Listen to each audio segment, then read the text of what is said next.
first time I came to Antarctica in 1998 was really just to get a chance to see the place. I didn't really know much about it beyond the basics of, Scott and Hillary making their treks to the South Pole.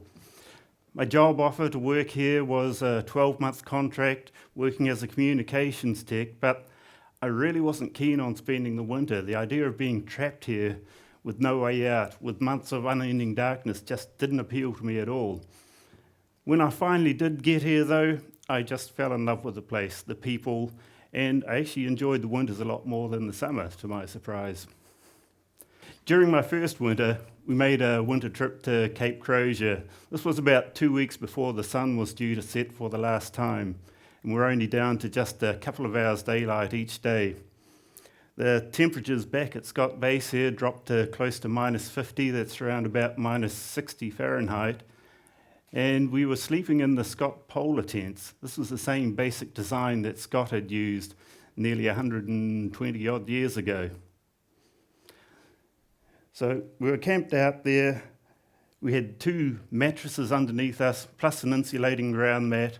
I was in a big sleeping bag liner, inside 2 heavy-duty sleeping bags, a fleece liner inside that, wearing 2 layers of polar fleece, plus my long johns. I had a balaclava on, mittens, and I pulled the drawstrings right up tight, so I just had this really small hole to breathe through in front of my face.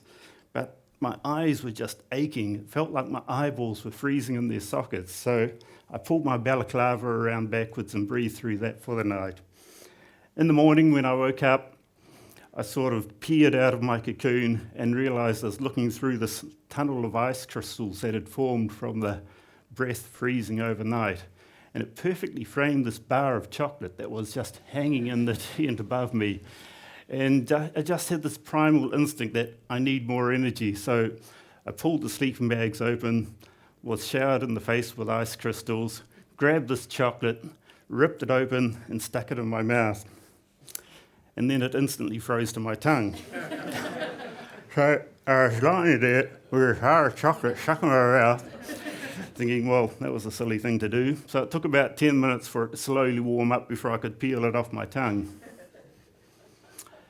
So the next night when we came back to the tents, they were gently glowing from within with the lanterns there, and the moon had just risen. It was a really beautiful, stunning scene, ice twinkling in the sky, and I thought, I've got to get a photo of this. So I got the camera out. I was wearing my big bear paw mittens and some light glove liners underneath, but I just couldn't get the camera on the tripod properly with the mittens on, so I took them off, went down to my glove liners, but within about 30 seconds, my fingers had just gone completely numb. I just couldn't do anything, so I had to just give up, put the mittens back on and pack it all away. Now, thinking back, this is probably one of the big moments, I think, in my life that sort of forced me to really think about photography, because I was seeing all these amazing scenes, having these amazing experiences down here, but I was unable to share them with the people back at home, just unable to share that sense of wonder and amazement I was getting. So it sort of forced me to put my inventor thinking cap on and think about how I could actually get these pictures. So early on I learned that if I kept my camera in my jacket to keep it warm, then took it out to take a photo, the nice warm camera would then melt the ice on my eyelashes, then the camera would freeze down and be stuck to my face. So I'd be standing there holding this camera in front of my face and have to get a glove under my armpit and sort of wrestle with it to get the finger out and stick it in against my eye to warm it up so I could get the camera off my face again. So when digital cameras came along, it made a huge advancement in the progress in the learning rate, but the batteries in them were pretty much useless, so I was hauling around car batteries to power them. Then I had the idea of shooting digital time-lapse, but there were no commercially available camera shutter timers available, so I had to build my own. But I was really impressed with the results I was initially getting.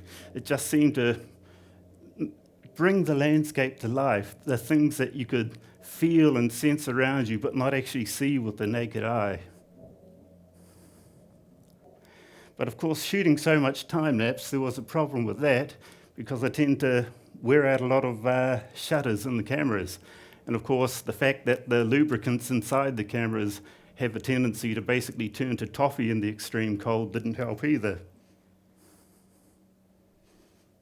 And the liquid crystal displays, the liquid inside them would freeze solid, so you wouldn't be able to see what you're filming.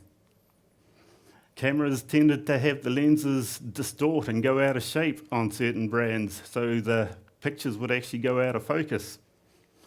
And of course, plastic goes a bit brittle. As you can see, this previously flexible cable is now rock solid.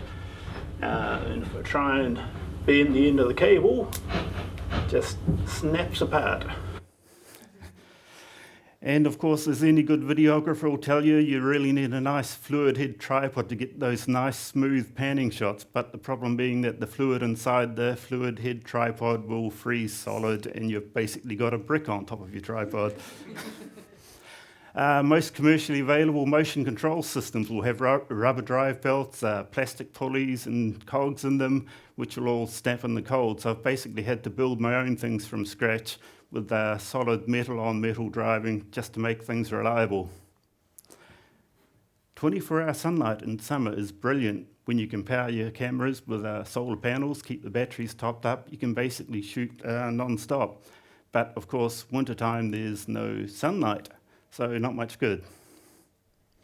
Now, some people may ask why I don't bother insulating my cameras. Well, there's a number of reasons, but the big one is if you freeze the camera sensor, it'll actually take a much nicer photo if you're doing a long exposure photo. It dramatically reduces the amount of camera noise. Generally speaking, I don't bother with protective housings on the cameras unless it's a really long-term project. When I had this camera on the post out on the pressure ridges in front of ScottBase for 5 months, recording the changes in the shapes of the pressure ridges, despite it being wrapped up in 3 layers, after one of the storms came through, there was snow inside the compact flash compartment, inside the battery compartment, and all through the electronics inside it. But there are other problems that I hadn't actually considered.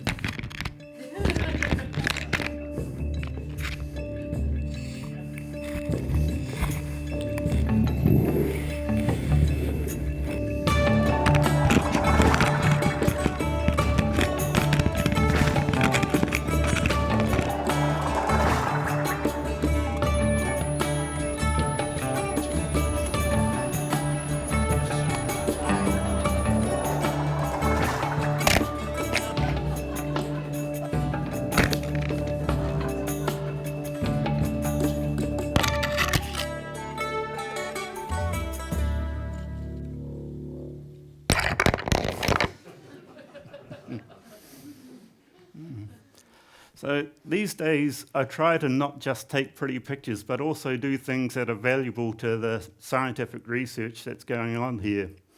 This shot, I was doing a time-lapse of the iceberg drifting by in the background at Cape Verde, but I noticed the disturbance in the water in the foreground. And when I zoomed in, I realized that I had a whole series of photos of a Weddell seal attacking and killing an Adelie penguin, and this is something that had never been caught on camera before. The orcas that swim around in this region, there's a few photos I've got of them here. These are all uniquely identifiable by the different markings on them. And Dr. Regina Isart of University of Canterbury has been studying them for a number of years, and she's been tracking them through these photo IDs. And some of the same whales that we see here, they've tracked back to New Zealand 4,000 kilometres away.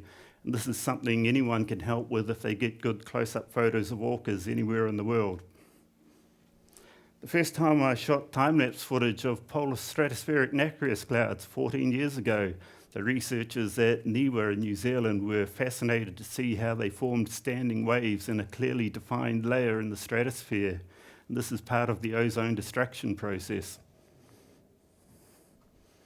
I've been working with the University of Otago with their sea ice research program, documenting the annual breakup and refreezing of the sea ice. And this is something that they're able to tie back visually into their instrumentation readings from throughout the year. This last winter, every couple of weeks, I put a camera down through the sea ice to record what was happening with the wildlife underneath. Initially, once the ice had gone, all the wildlife seemed to have disappeared from the shallow ocean near the shore, but when it began to freeze over again, they all returned. As the ice got thicker, the Weddell seal numbers tend to vastly drop off as they lost their breathing holes. Rock cod could be regularly seen feeding on krill. And then I got footage of this isopod that was wrestling with a starfish, pulling up one leg and chewing on the pieces from underneath. And afterwards, with the sped up footage, you see the starfish running away in the opposite direction.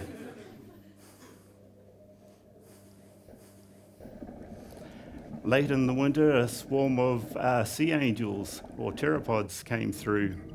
And as the pressure ridges grew bigger and the ice cracked more, the Weddell seals returned in greater numbers.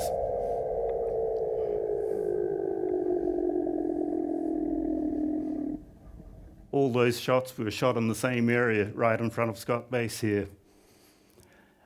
Barbara Breen and her team from the Auckland University of Technology have been doing a lot of mapping work with drones, taking hundreds of aerial photographs and then stitching them into 3D photo models of various areas like this one at Cape Evans. They're able to zoom into great detail and track changes over time. So I've supplied her with a series of several hundred photos of the ScottBase area that they're currently building up a 3D model of ScottBase from. This last winter, I also managed to record in detail the tabular iceberg carving event. And Doug McHale from the University of Otago was extremely excited because this is the first time they'd had detailed records and timings of an event like this happening. And they're able to tie it back to a hurricane in the Pacific a few days before as being the primary cause of the carving. During my first couple of years down here, one of the jobs I was given was to take a photo a day for the Antarctic Visitor Centre back in Christchurch. And it's probably the number one thing that improved my photography skills over the years, but it also had another side effect, is that it really made me study my environment and become more and more aware of what's going on and the gradual changes from day to day. When I started shooting time-lapse, this became even more so. I had to know what was going to be happening just minutes in the future, or even sometimes hours in the future, or days, and occasionally even months in the future. So my challenge to you all is to take a photo a day yourself, no matter where you are in the world, just one photo every day and set it aside, and you'll be amazed at the changes that you see in your own life, the environment around you, and how you observe the world. If you'd asked me 20 years ago what my life would be like today, there is no way I would have been able to describe what I'm actually doing now. In my time in Antarctica, I've come to know the place really well, and a lot of the scientists and the research that they're doing. A lot of that's on climate change. When it comes to climate change, the world's taking a very long time to react and make the changes necessary. When Antarctic research discovered the hole in the ozone layer 30 years ago, the world reacted really fast, and we're only just starting to see the changes take effect now and the repairs begin to happen, but it's probably going to be another 50 years before the damage is fully repaired. People talk about wanting to save the planet, but personally I think the planet's going to be just fine. It was here a long time before us, it'll be here a long time after we're gone.